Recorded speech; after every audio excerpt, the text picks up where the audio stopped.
Dhananjay sir, ये जो पूरा इशू है, असल में जंगल राज आज तो भाई ठीक है, एक दर्शक हमारे वो भी कमेंट कर रहे हैं कि जंगल राज 20 साल पहले था, अब तो अमृत काल है। तो उस जंगल राज में और आज के अमृत काल में क्या ही फर्क है? हालांकि कुछ फर्क तो कामायनी ने बताने की कोशिश की है, लेकिन क्या फर्क है हम तो एक तो वो समझ लें। चुनावी लिहाज से ये समीकरण कितना इंपॉर्टेंट है, जिसके लिए आज बलि तक देनी पड़ रही है। आज के जमाने में भी बलि हो जा रही है, सवाल कुछ भी नहीं उठता है। और एक चीज, इन सारे प्रकरण में चुनाव आयोग कहीं दिख रहा है क्या आपको? देखिए, चुनाव आयोग दिखता है, उसको दिखने की क्या जरूरत है? चुनाव आयोग, चुनाव आयोग क्या होता है? क्या भूमिका है उसकी चुनाव आयोग की? है ना? तो चुनाव आयोग को तो जाने दीजिए, वो डिस्कशन का विषय है नहीं चुनाव आयोग। जो मोकामा में हुआ है, वो जो अनंत सिंह है मेरे बगल के, है ना, लदमा गांव है जहाँ के रहने वाले हैं, मेरे गांव से 10 किलोमीटर 15 किलोमीटर की दूरी पे है। और आप वहां ले जाइए, आप, मैं जो लखीसराय और हिसुआ जो बता रहे थे, वो बारसलीगंज, बारसलीगंज नवादा में क्षेत्र है बारसलीगंज, जहाँ पे अशोक महतो की पत्नी चुनाव लड़ रही है। अशोक महतो ने शादी इसलिए की थी कि उनको चुनाव लड़ाना था, किसी खुद लड़ नहीं सकते थे। लोकसभा चुनाव लड़ा था, हार गए थे, आपको याद होगा। अशोक महतो को टिकट दिया है आरजेडी ने। अब मैं अभी जो बोल रहा हूँ उसको गौर से सुनिएगा, यही आपको सब दिखाई पड़ जाएगा। अशोक महतो जो है कुर्मी है, नीतीश कुमार की कास्ट के, ठीक है ना, और बाहुबली है। और वो दूसरे बाहुबली को काउंटर करने के लिए बाहुबली है। ऐसा नहीं कि ऐसे ही बाहु अचानक हुआ और बाहुबली हो गया। साथ में कोई दूसरा बाहुबली भी बैठा हुआ है, अखिलेश सिंह उनका नाम है, जिसको अभी एनडीए ने टिकट दिया है। एनडीए ने टिकट दिया है अखिलेश सिंह को, परिवार को, या अखिलेश सिंह को एग्जैक्टली दिया है, वो बाहुबली वो भी है। और अखिलेश सिंह के खिलाफ अशोक महतो गैंग खड़ा हुआ। तो भूमिहार और कुर्मी वहां पे है, ठीक है। अब आ जाइए, सूर्यगढ़ा छोड़ दीजिए, और वो लखीसराय भी छोड़ दीजिए, फिर आ जाइए मोकामा। मोकामा में दो भूमिहार खड़े, एक सूरजभान सिंह है। सूरजभान सिंह को खड़ा किया है ये महागठबंधन ने, आरजेडी ने, और जेडीयू ने खड़ा किया है इनको, एनडीए ने खड़ा किया है अनंत सिंह को। पिछली बार अनंत सिंह की पत्नी नीलम देवी को आरजेडी ने टिकट दिया था, विधानसभा जीत करके आई थी उनकी पत्नी, आरजेडी की टिकट से जीत के आई थी। अभी अभी जो जो विधानसभा चली, उसमें आरजेडी की टिकट होल्डर थी नीलम देवी, और जीत करके आई थी चुनाव। तो अब ये पार्टियों का घालमेल तो छोड़ ही दीजिए, कौन पार्टी न्याय के साथ है, कौन पार्टी अन्याय के साथ है, ये सब चैप्टर बेकार है। अब फिर एक चैप्टर बनता है, जो अभी कामायनी जी बड़ी अच्छी बात कर रही थी, उसमें थोड़ा सा इंक्लूड और जोड़ दूं, ऐड कर दूं। देखिए, ये जो बदला है समाज, वो लंबे समय के बाद बदल के यहाँ तक पहुंचा है। उसमें किसी एक आदमी का योगदान नहीं है, कई लोगों का योगदान है। समाज पढ़ा लिखा, समाज की जरूरतें बदल गई, उसका भी बड़ा योगदान है। गांव जो है, पहले आज से 35 साल पहले, 40 साल पहले, गांव में किसान लोग थे, दबंग किसान थे। वो जिस इलाके में किसी एक कास्ट का बिहार में बहुमत नहीं है, हर इलाके में जाइएगा अलग अलग कास्ट है। कहीं यादव ताकतवर है, कहीं पासवान ताकतवर है, कहीं कुर्मी ताकतवर है, कहीं कोयरी ताकतवर है, कहीं भूमियार, कहीं राजपूत, कहीं ब्राह्मण। अलग अलग जातियां हैं जो ताकतवर, अलग अलग जिले हैं और अलग अलग हिस्सों में। अब ये जो इलाका है, एक तो आपको बता दिया मैंने वारसलीगंज का, कुर्मी वर्सेज भूमिहार। यहाँ भी जो है कुर्मी वर्सेज अदर, ये भूमिहार वर्सेज अदर कास्ट। दुलार चंद यादव भी पहले लालू प्रसाद जी के बड़े करीबी थे, और जब आरजेडी बना था, तो आरजेडी को जमीन पे जमाने में दुलार चंद यादव का बड़ा योगदान था। जो आपने कहा भी, एक लाइन में कहा कि दुलार चंद यादव तो अभी तो चीफ मिनिस्टर बनाना चाहते थे तेजस्वी यादव। अब ये भी आपने बताया कि जो दिखाया, वीडियो दिखाया, आनंद सिंह किस तरह से बोल रहे हैं, ये भी आपने दिखाया कि उनके जो है पोते जो है दुलार चंद यादव जी के क्या बोल रहे थे। एक तो ये लीजिए कि दुलार चंद यादव भी कम नहीं थे, है ना। वो सामाजिक न्याय वगैरह वगैरह अपनी जगह है, वो बिल्कुल सही है, वो भी सही है कि हमारे देश में सामंतवाद है, बिहार में बहुत गहरे सामंतवाद है, और कास्ट के हिसाब से सामंतवाद, सामंतवाद मतलब खाली अगड़े नहीं होता है, सामंतवाद मतलब सब जगह है, वो हर जगह चीजें है वो। फिर एक बात आती है कि जो यहाँ पे हुआ दुलार चंद यादव जी के साथ, पुरानी चीजें हैं, इसमें भी कोई दो राय नहीं। जंगल राज फंगल राज में मानता नहीं हूँ, मैं मानता हूँ कि सरकार किसके साथ खड़ी है। सरकार अपराधी के साथ खड़ी है, या सरकार जो है न्याय के साथ खड़ी है। हमारे देश में न्याय के साथ कितने लोग खड़े हैं, वो हम सबको पता है, कुछ उसमें ज्यादा बोलने की जरूरत है नहीं। बिहार भी वही स्थिति है।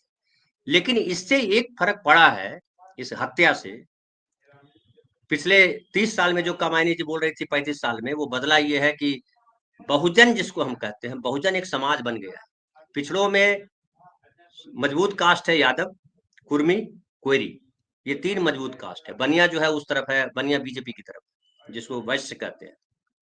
तो ये जो 3 पिछड़े जो है, ये कुर्मी, यादव और कोयरी, इन तीनों के बीच पिछले 30 वर्षों में एक नजदीकी आई है। पहले यादव और कुर्मी में, यादव और कोयरी में, यादव और भूमिहार में, चूंकि यादव सबसे ज्यादा संख्या में है, लालू प्रसाद यादव सबके समय की बात कर रहा हूँ, सबसे ज्यादा संख्या में 14% यहाँ यादव है। तो उनका टकराव भूमिहार के साथ, उनका टकराव पासवान के साथ, उनका टकराव कुर्मी के साथ, उनका टकराव कोयरी के साथ, ये होता रहा है बिहार।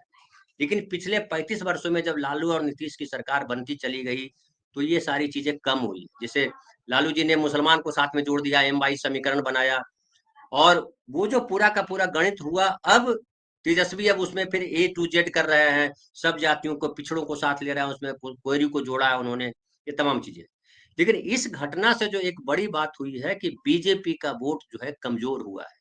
बीजेपी, ये जो गैर भूमिहार जो वोट है, एक गैर भूमिहार, जिसे गैर यादव वोट कहते हैं ना, तो गैर भूमिहार वोट भी है। और इससे ये समझ में आया है कि भूमिहारों, अगर बीजेपी का शासन आता है तो भूमिहारों को की दबंगई बढ़ जाएगी। बीजेपी के साथ दिक्कत क्या है? बीजेपी के साथ दिक्कत है, बीजेपी मनुवादी है, बीजेपी न्याय के साथ नहीं खड़ी है, बीजेपी स्त्रियों के साथ खड़ी नहीं है, बीजेपी सामाजिक न्याय के साथ नहीं खड़ी है, बीजेपी किसके साथ है? ब्राह्मणवाद के साथ खड़ा है। और वो ब्राह्मणवाद में फिर वही आ जाता है, ब्राह्मण, राजपूत, भूमिहार, और फिर वो एक जंगल राज, जिसको आप कहते हैं, सब जंगल राज कह रहे हैं लालू जी के राज को, यादव राज हो गया। लेकिन यादव राज से पहले किसका राज था? अगर वो पढ़िएगा, जब बीजेपी, जब कांग्रेस का शासन हुआ करता था, जी ढेर सारे जातीय संघर्ष हुए, तो वो सब याद कीजिएगा ना, तो आपको लगेगा कि बिहार कहाँ था, कैसे कैसे आज ट्रैवल करके यहाँ पहुंचा है।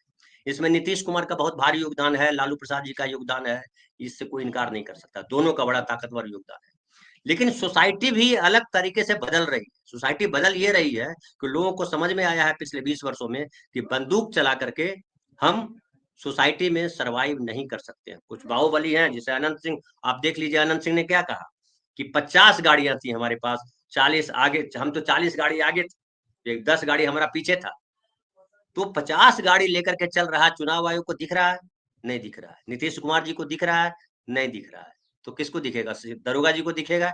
दरोगा जी को मार खाना है। SP साहब को दिखेगा? ट्रांसफर कराना है क्या? तो ये सारे खतरे मोदी जी देख रहे हैं ना सब। मोदी जी भी है वहां, अमित शाह जी भी हैं, ढेर शाह जी, ढेर चीजें हैं। तो नौकरशाही जो है, नौकरशाही को बहुत नीतीश कुमार ने हवा दी, हम्म। बहुत ऊपर लेके आए हम्म। नौकरशाही। लेकिन नौकरशाही की भी अभी इतनी ताकत नहीं है कि नीतीश कुमार की मर्जी के बगैर नौकरशाही हिले।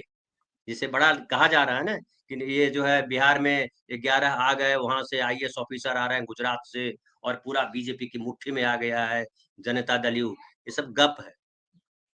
अभी असली लड़ाई है बीजेपी वर्सेस JDU। बिहार में लड़ाई महागठबंधन तो है, लेकिन महागठबंधन की आधी जगह उधर है, आधी लड़ाई इधर चल रही है। नीतीश वर्सेस, या नीतीश हटा भी दीजिए, नीतीश को माइनस कर दीजिए, तो जेडीयू जो उनके समर्थक है, उनके वर्सेस बीजेपी हम्म। चल रहा है। इस बार लड़ाई में चिराग पासवान नहीं है, इस बार लड़ाई में बीजेपी है। बीजेपी JDU को दबाना चाहती है, JDU बीजेपी से बदला लेना चाहती है 2020 का। तो इस बार लड़ाई जी। बड़ी इंटरेस्टिंग है बिहार की। मर्डर से मत लीजिए, उससे कुछ निकलेगा नहीं, इस मर्डर की घटना से कुछ निकल के नहीं आएगा। एक निकल के आएगा इस मर्डर की घटना से कि भूमिहार जो है गुंडे के तौर पे दिखाई पड़ेंगे आपको। बहुजन समाज जो है वो अलग तरीके से खड़ा है। लेकिन जैसा कि मैंने बताया कि भूमिहार के साथ NDA भी है, भूमिहार के साथ महागठबंधन भी है। अब कौन किसके साथ खड़ा है, बैठ करके सोचते रहिए जी। धनंजय सर से, ओम सैनी सर से बिल्कुल। धनंजय सर, जो बात कमैनी कह रही हैं, चुनाव आयोग पर वो सवाल फिर आकर के खड़ा हो जाता है। चुनाव आयोग बहुत प्रयास कर रहा है, लगातार प्रयास कर रहा है। ज्ञानेश कुमार गुप्ता साहब को के लिए क्या कुछ सवाल नहीं किए गए ज्ञानेश कुमार गुप्ता साहब से, लेकिन उनका जो मौन है वो अपने आप में पूरी कहानी कह रहा है, और वो कहानी असल में यही है जो हम सब देख रहे हैं।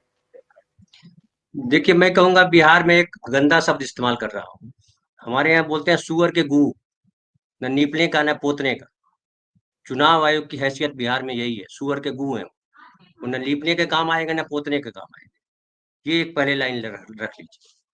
अब दूसरी बात है जो कमानी जी कह रही थी कि महिलाओं के लिए, देखिए, हम 2 तरह से नैरेटिव बनाते हैं। एक नैरेटिव बनाते हैं जो हम चाहते हैं, हम जैसे लोग जो चाहते हैं। हम चाहते हैं, जैसे सैनी साहब ने डेमोक्रेसी की बात कही, हम डेमोक्रेसी की बात करते हैं।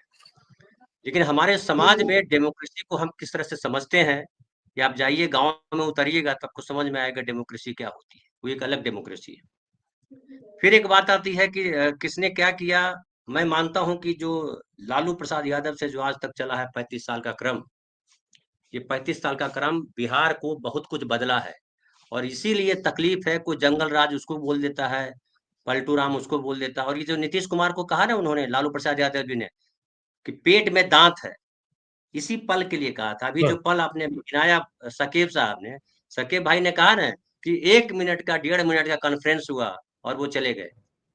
तो ये 1.5 मिनट का जो प्रेस कॉन्फ्रेंस मैंने इसी समय के लिए कहा था लालू प्रसाद यादव ने, कि नीतीश कुमार के पेट में दांत है। पेट में दांत किसको होता है मालूम आपको? पेट में दांत किसको होता है पता है? मैं बताऊं, केकड़े को दांत, केकड़े का दांत पेट में माना जाता है। तो केकड़े का नेचर क्या होता है? केकड़े का नेचर होता है, तू हम आगे जाएंगे और हम नहीं जाएंगे तो तुमको भी नहीं जाने देंगे। तो ये जो बड़ा सा फोटो बनाया है मोदी जी ने, कि अब की बार नीतीश, अब मोदी और नीतीश अब की बार एनडीए का मुख्यमंत्री बनेगा, और एनडीए की जो मुख्यमंत्री होगा, जो शपथ ग्रहण समारोह होगा, आप लोग आइएगा, जाइएगा मत। इस बार ऐतिहासिक होगा, वाकई ऐतिहासिक होगा। और इस बार इतना ऐतिहासिक होगा कि दिल्ली बिहार से हिलने लगेगी, दिल्ली हिल जाएगी बिहार से। ये ऐतिहासिक है जी।